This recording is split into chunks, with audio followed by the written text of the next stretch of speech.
Mavis Karn, welcome to Unbroken. Thank you very much. Good to be here. It's lovely to see you. So, why don't you tell us a little bit about your background and how you came to find the three principles? Okay. Well, about this is horrible to say, but about 45 or 50 years ago, I was working at a place called the Bridge for Runaway Youth in Minneapolis. I was a family counselor. And one day, my boss said he had been invited to the graduate school at the University of Minnesota to hear three PhD psychologists from Florida talk about what he said was something or other. And he couldn't go, and would I go in his place and then come back and tell him whatever it was?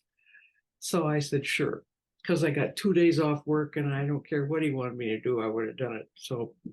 Um, so I didn't know what I was getting into. But sure enough, there were three PhD psychologists from Florida who had been spending some time with a man named Sid Banks. And they wanted to talk about that. So I thought, oh, great. So I got to the part where they said something about all human experience originates with individual thought. And I thought the top of my head was going to come off. And I don't remember much else what they said for the next 2 days. Mm. I do remember that. And I, I really felt like I had, it's kind of like having brain freeze, only there's one thought left. Right. And it was that. And I came home that day and I told my daughter I had heard the best thing I'd ever heard in my life. Mm. And she lit up and she said, what? And I said, well, it was about thought. And it was just great. And she looked at me like I'd been smoking something funny. So it was my first experience that I know of, actually, um, of having understood something completely without having a clue how to explain it to myself or anybody else. Mm. And to say that all the lights went on and the next year or so was just peaches and cream. No, it wasn't. I threw everything I could at it. I wasn't in the habit of just taking everybody's word for something. So I was going to prove either that it was right or it was wrong. Mm. But it was all about our thinking. And so I would say, well, okay, how about when you're a single mom and you have three kids and you rarely have enough money for anything? That's not just my thinking there. Except then I would say to myself, well, yeah, but does every single mom with three kids that hardly ever has any money feel exactly the same way about it all the time? And just common sense will tell you that's not true. Oh, okay. All right. So, well, how about when somebody dies? That's not my thinking. There. Got them.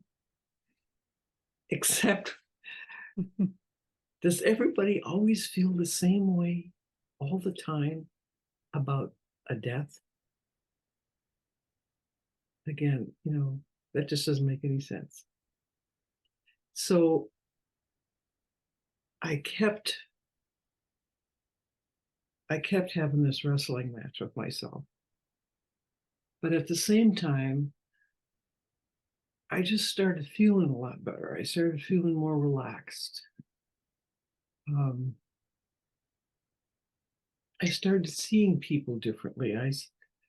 They started looking, um, I don't know, lovelier or um, more innocent, or I just, I was just, it was kind of like I was cleaning the lenses of my glasses and I was seeing more clearly things. And there weren't any books then about this. Mm, There were just people talking about it. right. Um, so whenever there was a workshop on it, I went down to Florida a few times, and then finally, I can't remember the first time I heard Sid Banks. Whether he came to Minnesota a lot, but also he talked other places, and I don't remember the first time. But to tell you the truth, it took me a long time to figure out what he was talking about. It was I know he was really a nice guy, and I enjoyed all the people that were there. And but to tell you the truth, I thought, well, one of these days, I guess I'm probably going to get it, but I don't understand. I don't understand what he's talking about. So, but I just kind of kept seeing more on my own, and I kept talking to the kids, particularly in the runaway shelter, about what I knew, and they would always kind of go half asleep. And at first, I thought I was just boring them, but then I realized that when I was kind of listening to what I was talking about, it was very simple and probably calming and true, because I did talk to them about how there's nothing wrong with it. Mhm. I just think there is. And my simple version of everything. So I gradually started thinking Sid probably was talking about something important too. he got it got clearer to me that what he was saying, and I thought he was just learning to be clearer, Mm. but it turns out I was listening better. But and it just, I don't know, I just thought less and felt better. Things weren't as complicated as I used to think they were. Um, and here I am. You know, I'm 83 years old, and I'm still kind of in my own way passing on the best information I got in my life Mhm. to anybody that's interested.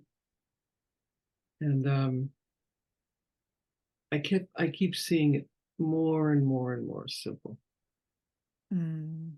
more and more simple. That it's not rocket science. Mhm. It's just divine engineering. We are just, whoever invented us knew what they were doing. Right. And did you, with the kids that you were working with at that time as you were learning, did you observe any shifts or changes in them? Oh, it was amazing. Mm. It was just amazing. Um, and at the time, I kind of developed this belief, which turned out not to be true, but that it was a lot easier to teach to kids because they just didn't have such a death grips on their habits of thinking.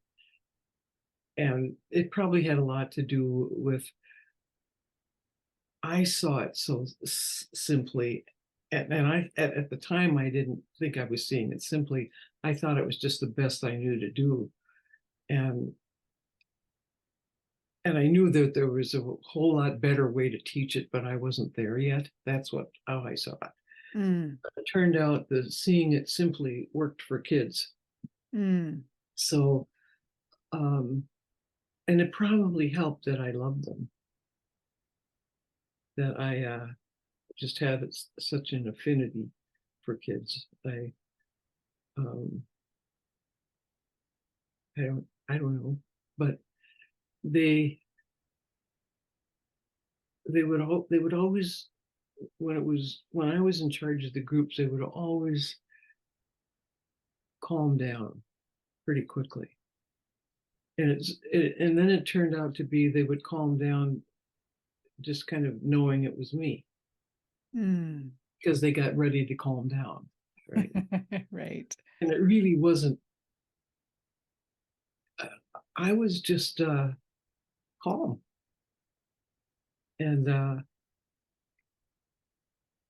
turns out any feeling you bring to something is um, kind of catching. Mm. So it just I was just beginning to see the power behind calm, Mm. and not in order to affect other people, but for me, the power behind, about just calming down and trusting that what I need will show up instead of spending hours and hours and hours trying to figure everything out. Mhm. So kids responded really well. Yeah. Yeah. And so that calmness that you began to see the value in, um, being a single mom, I imagine there was a lot of weight on your shoulders, and Turns that out it was thought though. oh, exactly, yeah, yeah. So, I guess that began to lift as you began to see Yeah, about not entirely. I mean, I could still get myself all wound up about something. I'm just not particularly interested in it anymore. right. But I, I, uh, I, I just relaxed more than I didn't. Mm, I just kept getting more, so that the relaxation was the bigger part of the equation, and the worry and the anxiety and the am I ruining my kids, or all of that stuff was less and less. And um, but I'm not any different than anybody else. I can still drive myself bananas with my own thinking. I just catch it quicker, and when it happens, I know it's nothing. It's just temporary. It's just a um, break from sanity. It's just I don't care. If I'm in a bad mood and I'm thinking stupid things, um, I pretty much keep my mouth shut because I don't want to clean up the mess I'd make if I didn't keep my mouth shut. So I just don't think it's a big deal. It's just temporary. I'll be smarter again in a minute. right. Yeah. And so one of the things that we're gonna talk about today is your book, and, um aha, you wrote a letter. Now, was it to these kids, the first No, letter that you wrote? no. The letter was to kids in a project I did um, with actually a couple of pro football players. They had started a little agency in the north side of Minneapolis where lots of kids get in lots of trouble. And we got the county to give us some money to go and teach what I teach to kids in a prison about an hour north or south of my house. Mm, For 2 years, I went down there every Sunday and taught 3 or 4 different classes. And it was a blast. It wasn't at first. When I first went there, um, it's not like the kids were going, oh, yay, Mavis is here. No, it wasn't like that. They, they pretty much thought I was the wrong profession and the wrong gender.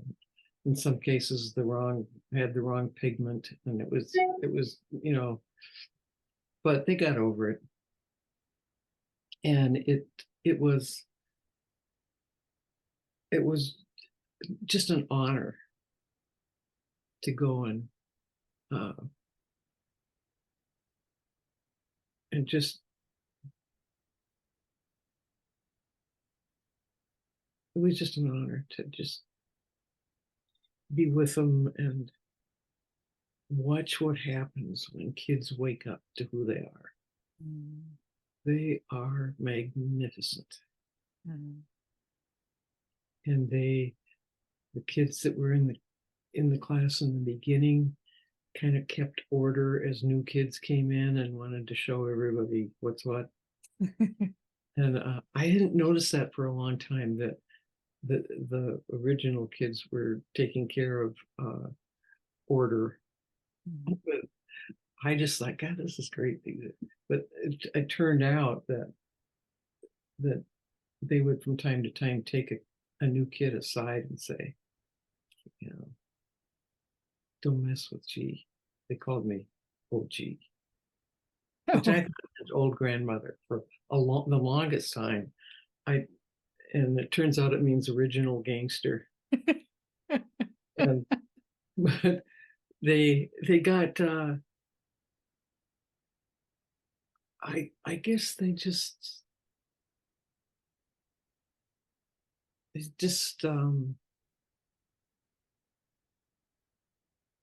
they found their kindness. Mm,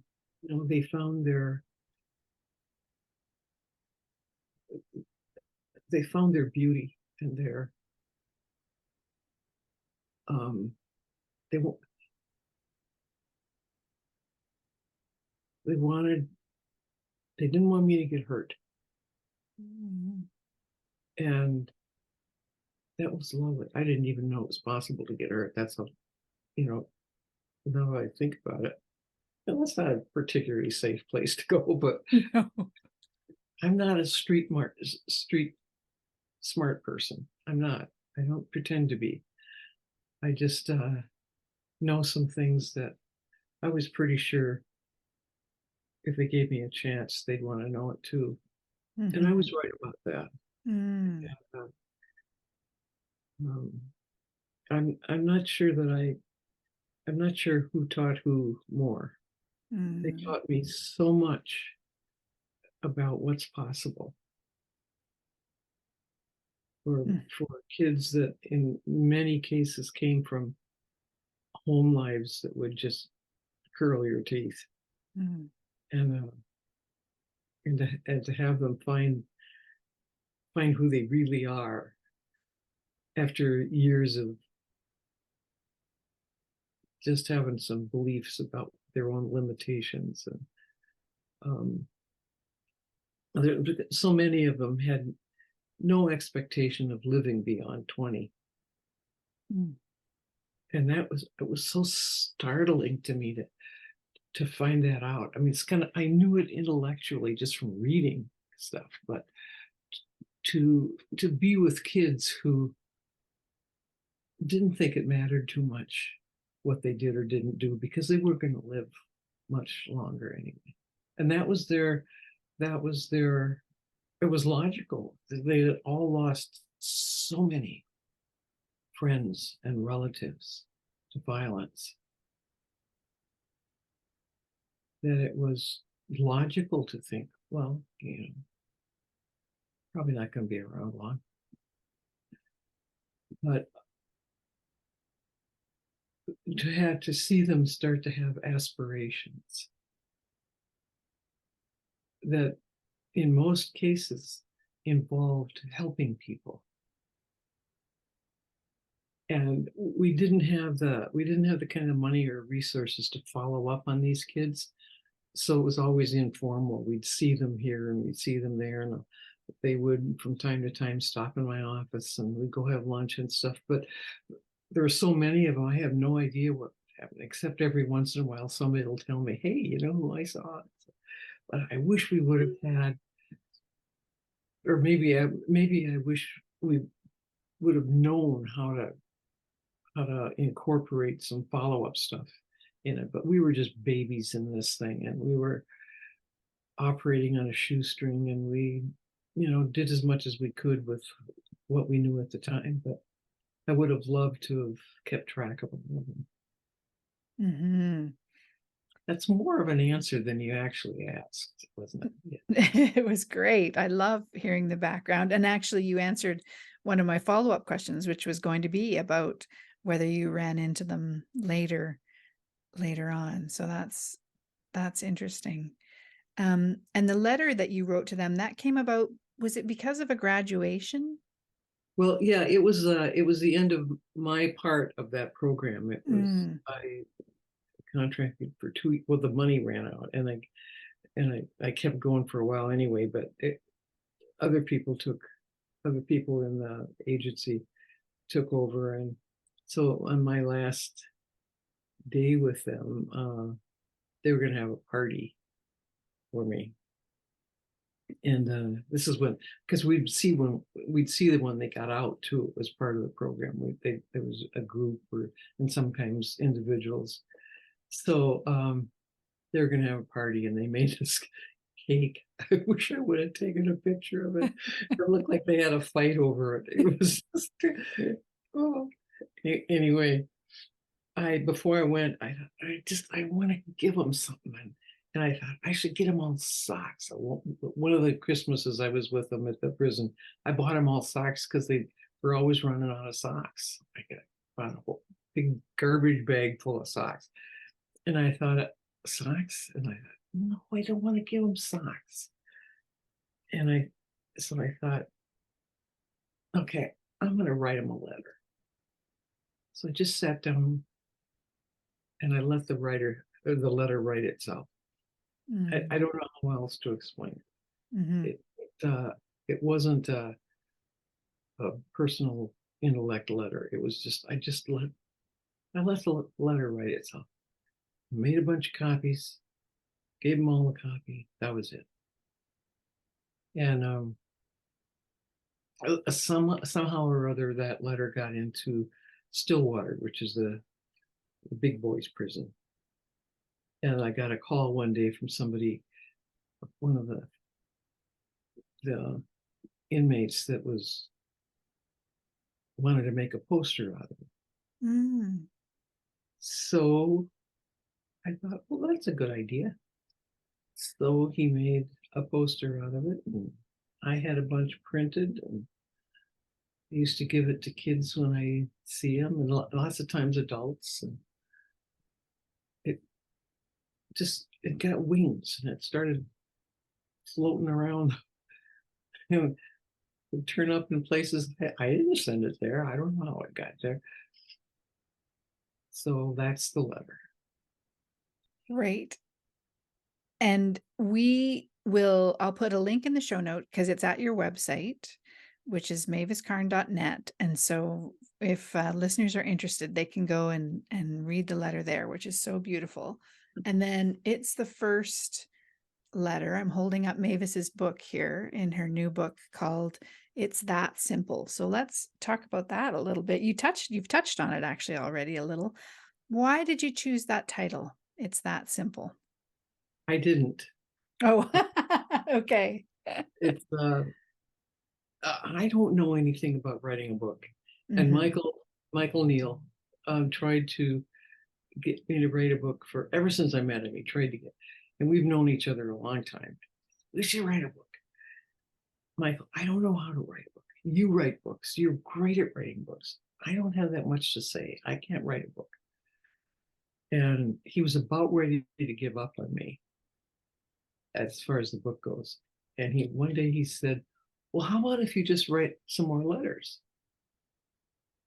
And I thought,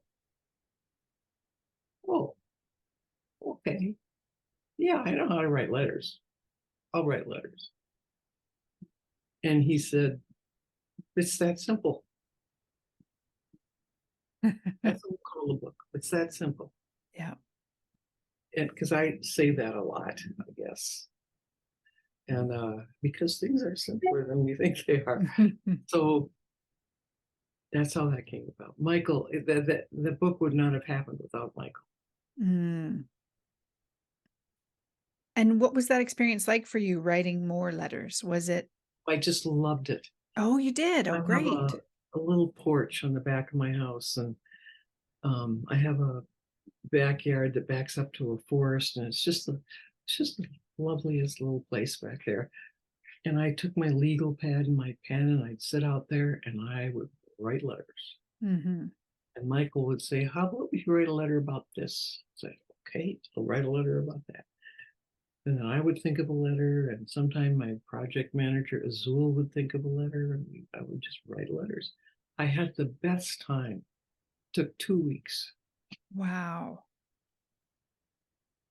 I still don't know how to write a book. Well, it's beautiful and, uh, yeah, just lovely, all different kinds of subjects that you talk about, like our moods and, self-esteem and all different kinds of stuff. And I was in Portland in March with Michael. He was doing a weekend with Barbara Patterson, Oh yeah, and I think it was there that it was mentioned you were gonna record the audiobook as well. yep, we did that. And how was that? It was fun. Yeah. I didn't know how to do that either, but he said, "Okay, either I'll come to Minneapolis or you can come to California." I'm coming to California. So we he set aside 3 days with this recording studio. I know nothing about recording things either. Mhm. There's so much I know nothing about. But we did it in one morning. I just Oh, read the book. wow. I, that's it. Yeah. We have 3 days. He said, "Well, I don't know how long it would take." So, but that was it. I just read the book. And apparently that's coming out pretty soon. Good. Yeah. Okay. Great. Um, one of the things so I've taken a few classes with you and Christian McNeil, and, one of the Is she things great? she's so great, yeah, and they are such great classes, and, I just enjoyed them so much every time, and one of the things that I really appreciated about sort of one of the messages that you kept returning to is how our feelings are always feedback about how we're thinking. And I tend to talk to people about food cravings specifically. And as I was going on my journey trying to understand, why I had those cravings and why I would overeat, that message was so profound for me and made such a big difference in my life. So Yeah. I wondered if you could talk about that a little bit more about what our feelings are. Well, they're just astonishingly useful. I mean, every emotion, which is a sensation, a physical sensation, every emotion is on our side, Mm, all the way from hatred to terror to love and kindness, generosity. They're all on our side because they are letting us know in this moment the quality of the experience we're creating with our thinking. Wow. mhm, That is the love of the universe. I mean, that is, there are so many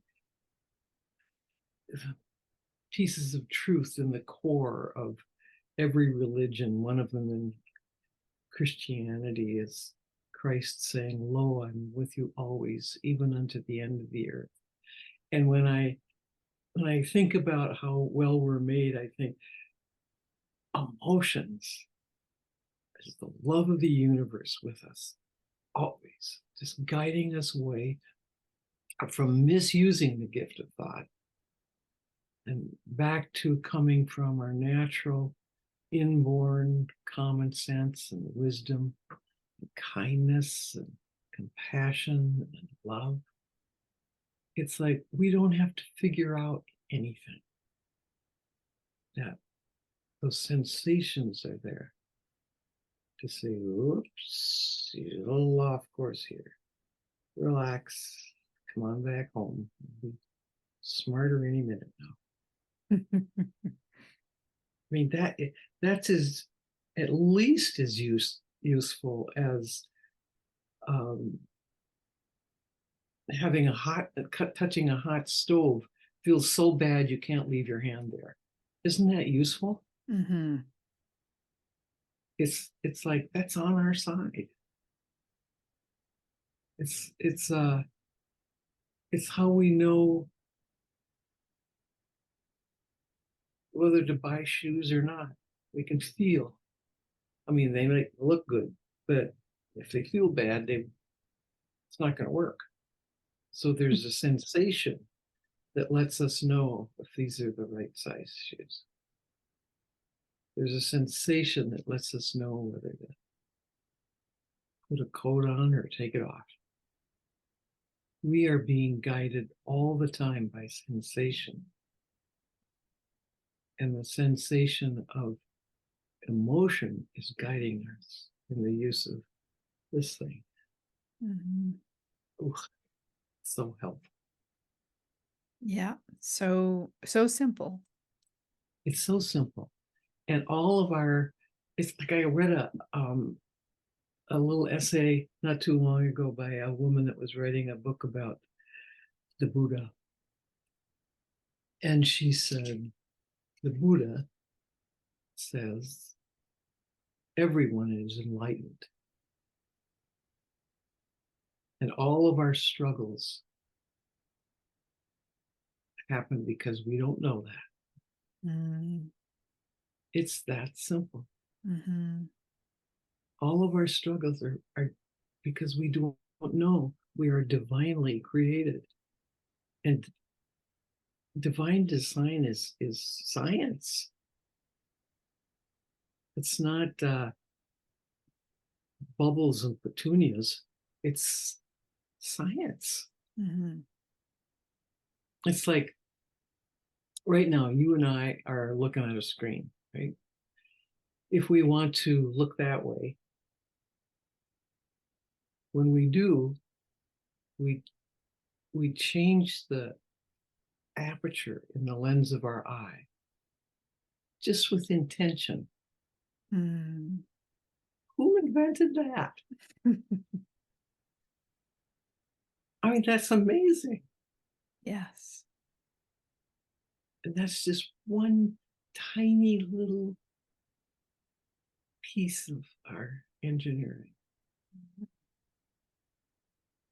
We get so impressed with technology, but we have more apps than any phone Apple is going to invent ever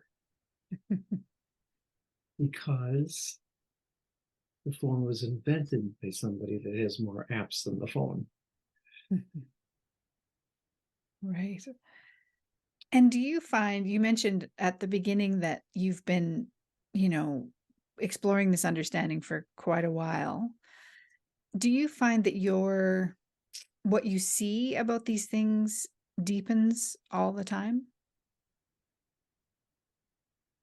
Yeah, but I hesitate to use the word deepen because people associate it so much with compl- uh, complexity. Mm, In my world, it just gets more obvious and mm, simple mm, all the time. That's what I loved about the kids. mm, There's a story in that book that I think that's in the book. I'm pretty sure this is in the book. One of the one of the times we were meeting with a group of them after they got out of prison. I don't know, there's I don't know 15 or 20 of them in my conference room, and I was going to start the group, and the kid next to me said, "Gee, can I talk?" I said, "Sure."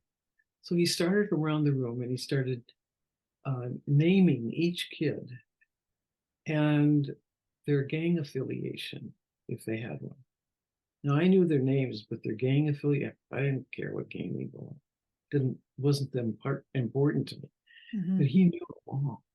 Mm. And he went around the room and they would nod. And I thought, where is he going with this? And then he said, in the past, most of you have been my enemy, but now I have love for all of you. Wow. And I was like, whoa. And the kids started talking about what would happen if the whole world knew what they knew. And they got rowdy about it. They would say, there wouldn't be any war. People wouldn't even think about it. And all babies would be loved. And they went on like this for the rest of the con. And they thought of all the things that wouldn't happen because people wouldn't trust their thinking when they thought about doing those things. Mhm. I the other two the other two guys were with me that day, and we were looking at each other like, uh, I mean, we all thought it would work, but we didn't know it would work that well. Mm. Now I know that these kids are still kids, and maybe some of them went and got in a little more trouble before they quit. Maybe some of them got a lot of trouble. I don't know. Um, but I know that I will never forget that day, and I don't think they will either. Mm. Yeah. Beautiful. Oh, that's so lovely. Um, I guess we're coming close to the end of our time together. So I just wanted to ask if there's anything, I know it goes fast, right? Is there anything we haven't touched on that you'd like to share with our listeners? I have no idea. What do you think? Well, I've loved everything you've shared thus far. And I really enjoy hearing about your work with the kids. I don't know what it is, but it always gives me a good feeling. Me too. I Mm, have a favor to ask of people. sh- sure, go Um, ahead. I'm I'm not any good at promoting my book. I am just somebody else has got to do that. I just but there is I do, if people can, if they can afford it. Um, I would like people to give one of the books to a kid that's Oh, having a hard time. oh, lovely. I would love people to do that. Yeah, Okay. great. All right. And yeah, so I'll put links in the show notes so people can find it. And yeah, that would be beautiful. That's a beautiful request. Thank you, Mavis. Oh, thank you. If I could afford it, I told Michael one day, I said, if you run into anybody that's got gazillion dollars, could we give them a really good deal and they could give a book to every kid on the planet? He said, yeah, I'll do that. So Well, you never know. yeah, that's true. Yeah. So, Mavis, where can our listeners find out more about you and your work? You mean besides the what do you call it? That's just website. Website. Yeah, let's give that address again. What is it? It's Oh, it's maviskarn.net. yeah, right. Yeah. I don't visit it much. Know pretty much about who I am. Yeah, See, right. I'm just Yeah. not. I'm not get good at this stuff. Eh, That's okay. That's why you're here. That's why I'm doing what I do. Yes, So thank you very much. I need all the help I can get. you're welcome. God bless Well, you. This has been amazing. It's been so great to connect with you again, and I thank you for being with me here today. You are most welcome. Thanks for having me. All right. Take care. You too. Bye Bye. bye.